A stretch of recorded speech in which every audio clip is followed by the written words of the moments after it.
राधे राधे। जय श्री कृष्णा। हर हर महादेव। दोस्तों, हमारे चैनल में आप सभी का स्वागत है। दोस्तों, आज हम जानेंगे छल कपट करने वाला सुखी और पूजा पाठ करने वाला दुखी क्यों रहता है। चलिए दोस्तों, जानते हैं। जब माता पार्वती भगवान शिव से पूछती हैं तो भगवान शिव इसका क्या जवाब देते हैं। चलिए शुरू करते हैं। दोस्तों, माता पार्वती ने एक दिन भगवान शिव से एक बड़ा ही विचित्र प्रश्न पूछा। उन्होंने कहा, हे स्वामी, मेरे मन में एक ऐसी शंका है जिसका उत्तर मुझे कहीं नहीं मिला है।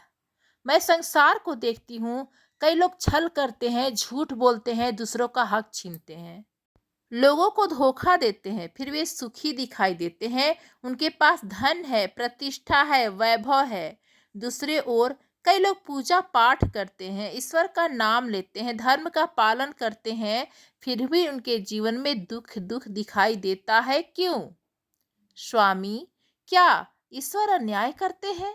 कैलाश पर खड़े शिवगण भी इस प्रश्न को सुनकर उत्सुक हो गए, क्योंकि यह प्रश्न केवल माता पार्वती का नहीं था। यह हर उस व्यक्ति का प्रश्न है जिसने कभी ना कभी यह सोचा है, बुरे लोग मजे में क्यों और अच्छे लोग परेशान क्यों हैं। भगवान शिव मुस्कुराए। उन्होंने कहा, देवी, तुम्हारा प्रश्न बहुत गहरा है, लेकिन उसका उत्तर समझने के लिए पहले तुम्हें सुख और दुख का वास्तविक अर्थ समझना होगा। माता पार्वती ने पूछा, क्या सुख वह नहीं जो संसार देखता है? भगवान शिव बोले, नहीं, संसार केवल बाहरी स्थिति देखता है, लेकिन सत्य भीतर छुपा होता है। फिर उन्होंने पूछा, यदि किसी व्यक्ति के पास बहुत धन हो लेकिन रात भर उसे नींद न आए तो क्या वह सुखी है? माता पार्वती बोली, नहीं स्वामी, यदि किसी के पास महल हो लेकिन उसका मन भय और चिंता से भरा हो तो क्या वह सुखी है? नहीं स्वामी, नहीं। भगवान शिव बोले, यही पहली भूल है जो मनुष्य करता है। वह धन को सुख समझ लेता है, प्रतिष्ठा को सुख समझ लेता है, भूख को सुख समझ लेता है, लेकिन वास्तविक सुख मन की शांति है। कैलाश पर सन्नाटा छा गया। भगवान शिव आगे बोले, देवी, छल करने वाला व्यक्ति बाहर से सुखी दिखाई दे सकता है, लेकिन उसके भीतर क्या चल रहा है यह कोई नहीं जानता। जिसने दूसरों को धोखा दिया है वह स्वयं भी भय में जीता है। उसे हर समय डर रहता है कि कहीं उसका छल प्रकट न हो जाए, कहीं उसका साम्राज्य न टूट जाए, कहीं लोग उसका वास्तविक चेहरा ना पहचान ले।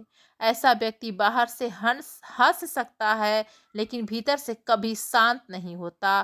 फिर भगवान शिव ने कहा, जो छल करता है वह दूसरों को धोखा देने से पहले स्वयं को धोखा देता है। माता पार्वती ध्यान पूर्वक सुन रही थी। भगवान शिव आगे बोले, अब तुम्हारे प्रश्न पर आते हैं। पूजा पाठ करने वाला व्यक्ति दुखी क्यों दिखाई देता है? इसका कारण यह नहीं कि ईश्वर उसे दुख दे रहा है, बल्कि इसका कारण यह है कि अधिकांश लोग पूजा तो करते हैं, लेकिन उनका मन नहीं बदलता। कैलाश पर खड़े सभी शिवगण चौंक गए।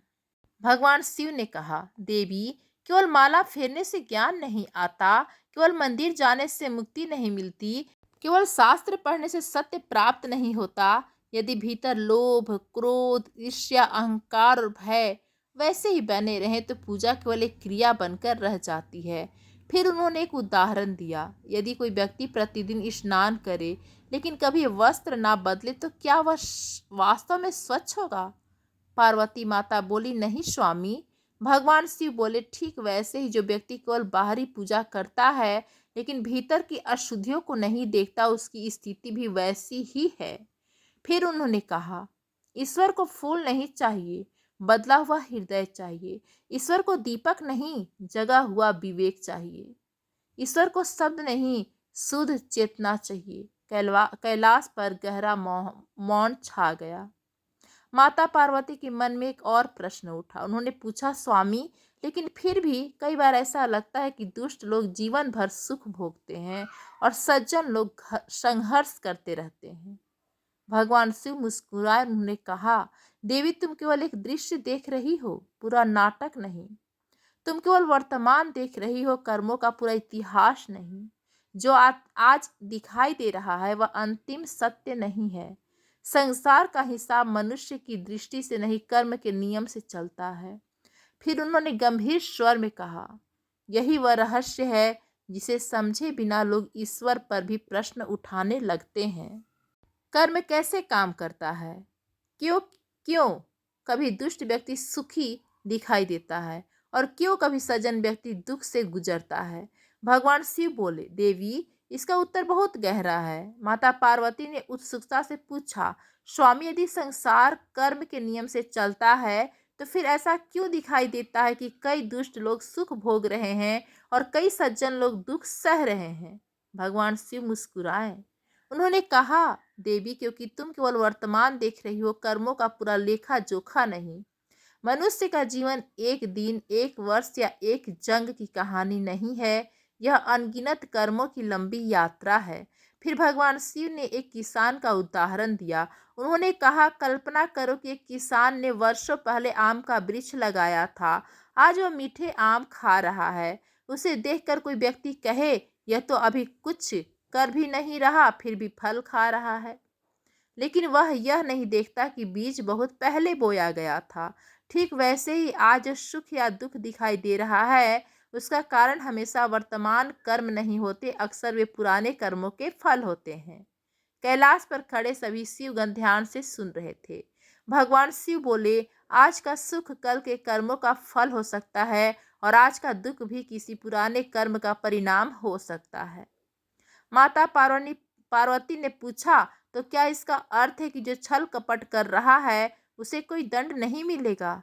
भगवान शिव मुस्कुराए और उन्होंने कहा, देवी, कर्म का नियम कभी गलत नहीं करता। मनुष्य की अदालत से कोई बच सकता है, राजा की सजा से कोई बच सकता है, लेकिन कर्म के नियम से कोई नहीं बच सकता। फिर उन्होंने कहा, समस्या यह है कि मनुष्य तुरंत परिणाम देखना चाहता है। यदि कोई बुरा काम करे तो वह चाहता है कि उसी क्षण उसे दंड मिल जाए, लेकिन प्रकृति ऐसे काम नहीं करती। बीज बोते ही वृक्ष नहीं उगता, समय लगता है। वैसे ही कर्म का फल भी उचित समय पर ही आता है। फिर भगवान शिव एक गहरी बात कही, दुष्ट व्यक्ति का वर्तमान सुख उसके पुराने पुण्यों का फल हो सकता है और उसका वर्तमान छल उसके भविष्य के दुख का बीज बन रहा होता है। कैलाश पर गहरा मौन छा गया। भगवान शिव आगे बोले, देवी, संसार का सबसे बड़ा भ्रम यह है कि लोग बाहरी सफलता को सुख समझ लेते हैं। किसी के पास धन है, किसी के पास महल है, किसी के पास शक्ति है और लोग तुरंत मान लेते हैं कि वह सुखी है, लेकिन सत्य कुछ और हो सकता है। फिर उन्होंने पूछा, यदि किसी व्यक्ति के पास लाखों रुपए हो लेकिन उसका मन भय, ईर्ष्या और असुरक्षा से भरा हो तो क्या वह सुखी है? माता पार्वती बोली, नहीं स्वामी। भगवान शिव बोले, यही बात समझने योग्य है। सुख बाहर की वस्तु नहीं है, सुख भीतर की अवस्था है और छल कपट करने वाला व्यक्ति कभी भीतर से शांत नहीं हो सकता।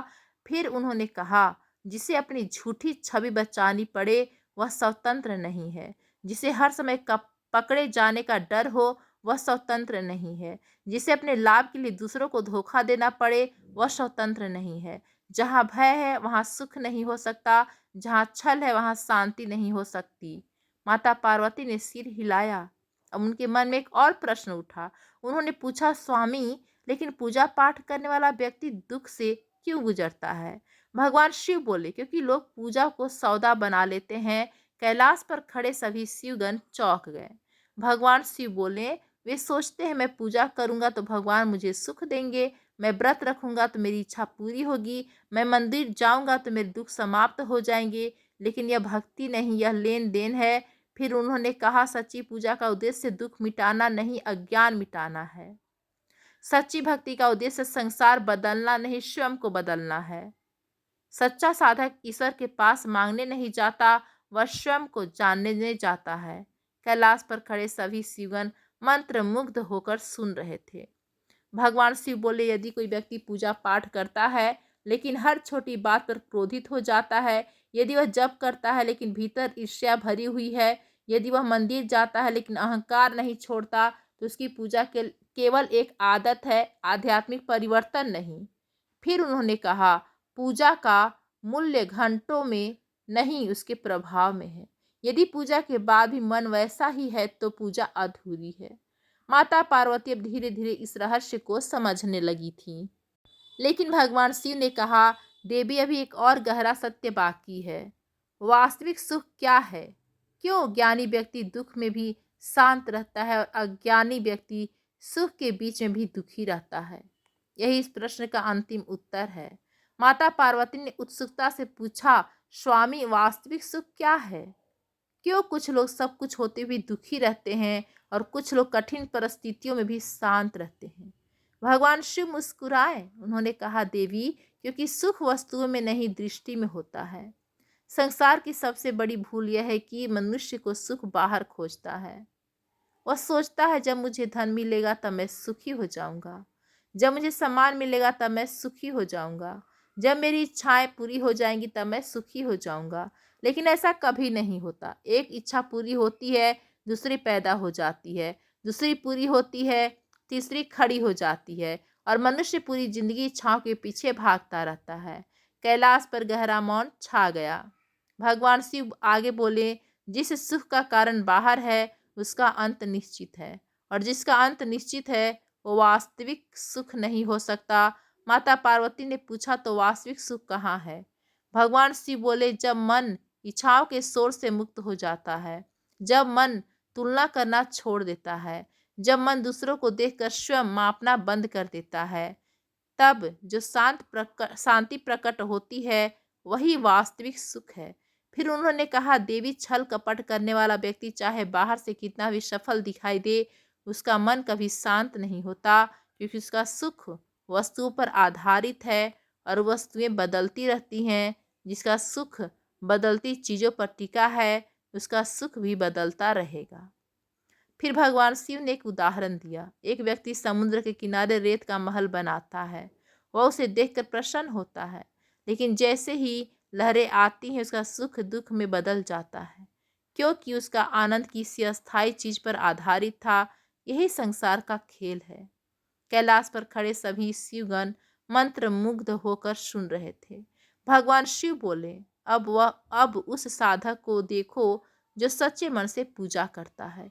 यदि उसकी भक्ति केवल इच्छाएं पूरी करने के लिए है तो वह भी दुखी होगा, लेकिन यदि उसकी भक्ति आत्मज्ञान की ओर ले जा रही है तो धीरे धीरे उसका मन मुक्त होने लगेगा, और जैसे जैसे मन मुक्त होगा वैसे वैसे शांति बढ़ेगी। फिर उन्होंने कहा, सच्ची पूजा वह है जो तुम्हें भीतर से बदल दे। सच्ची भक्ति वह है जो अहंकार को कम कर दे। सच्चा धर्म वह है जो तुम्हें स्वतंत्र कर दे। पार्वती माता ने पूछा, स्वामी, तो क्या दुख भी कभी लाभदायक हो सकता है? भगवान से मुस्कुराए उन्होंने कहा, हाँ देवी, कई बार दुख वह सिखा देता है जो सुख कभी नहीं सिखा पाता। सुख में मनुष्य सो जाता है, दुख में वह जागने लगता है। सुख में अहंकार बढ़ता है, दुख में मनुष्य स्वयं को देखने लगता है। इसलिए कई बार ईश्वर का सबसे बड़ा आशीर्वाद वही होता है जिसे मनुष्य दुख समझ बैठता है। कैलाश पर खड़े सभी शिवगण स्तब्ध रह गए। भगवान शिव ने आगे कहा, देवी, यदि कोई छल कपट करके धन कमाता है तो संसार उसे सफल कह सकता है, लेकिन यदि उसका मन अशांत है तो वह वास्तव में निर्धन है। और यदि कोई साधक कठिन परिस्थितियों में भी शांत है तो वह वास्तव में समृद्ध है। फिर उन्होंने अंतिम रहस्य बताया, सुख का संबंध परिस्थितियों से नहीं चेतना से है। अशांत का मन स्वर्ग में भी दुखी रहेगा और शांत मन कठिन परिस्थितियों में भी आनंदित रहेगा। माता पार्वती की आंखें नम हो गई। अब उन्हें अपने प्रश्न का उत्तर मिल चुका था। भगवान शिव बोले, याद रखो देवी, छल कपट करने वाला व्यक्ति बाहर से सुखी दिखाई दे सकता है, लेकिन भीतर से नहीं। और सच्चा साधक बाहर से संघर्ष करता हुआ दिखाई दे सकता है, लेकिन भीतर से शांत हो सकता है।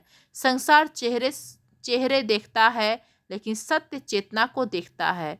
फिर उन्होंने अपनी वाणी को विराम देते हुए कहा, धनवान होना सुखी होने का प्रमाण नहीं है और संघर्ष में होना दुखी होने का प्रमाण नहीं है। वास्तविक सुख केवल उसी को मिलता है जिसने स्वयं को जान लिया है। माता पार्वती ने श्रद्धा से अपना सिर झुका दिया। उन्हें समझ आ गया था कि सुख वस्तुओं में नहीं, सुख परिस्थितियों में है।